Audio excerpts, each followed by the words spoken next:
Урматтуу депутаттар, 7-этаждан звонок болбой эркин болуп калышыбыз менен баарыңарды куттуктайм. Узагынан берсин, мындан ары ушундай темп менен кете берсек, менин оюмча жакшы. Токон Мамытов Кыргызстандын акыйкатчысы болуп шайланбашы керек. Соңку учурда мен абдан таң калып атам. Мындай элдин гыжырына тийген кандидаттарды каяктан издеп табасыңар, мен таң калам да силерге. Келгиле нөлдөн мына жаңыдан таза адамдарды, жаш кадрларды алып келип сотторго коюшубуз керек. Ошондо эл бизге ыраазы болуп ишенет. Кыргыз чиновниги үчүн эң чоң жаза бул отставка. Биз ушуну түшүнүп калдык. Эмне үчүн ал буга чейин жасаган иштерине, мыйзамсыз иш койгонуна, могул жерде отурганда мына УКМКнын мурдагы төрагасы, генералдык прокурор адамдардын тагдыры менен, саясатчылардын тагдыры менен ойноп атканда, ушул жерде чиренип отурушкан.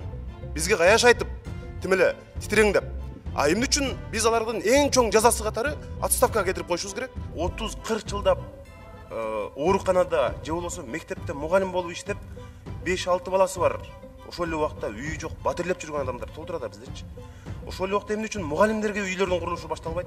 Кече жогорку окуу жайдын бир мугалимин $1000 акча менен кармап, бүтүндөй мамлекеттик телеканалдар аркылуу абдан чоң мындай жаңылык кылып көрсөтүп атасыңар.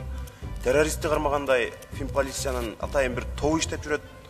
$1000 пара менен мугалимди кармап, кече мындай бир чоң иш кылдыңар да. Кызына темир жолдун жерине гостиница куруп берип, баласына темир жолдун бүт жерлерин арендага берип салгандын күйөө баласына.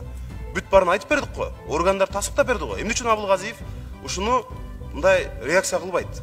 Кызматтан албайсыңарбы? Дагы эмне, кандай фактылар керек силер үчүн? Экинчиден, менин калыстыгым боюнча көчөдө күнүнө 200 киши менен учурашсам, ошонун 199-у мени калыс деп колумду кысып рахмат деп айтат.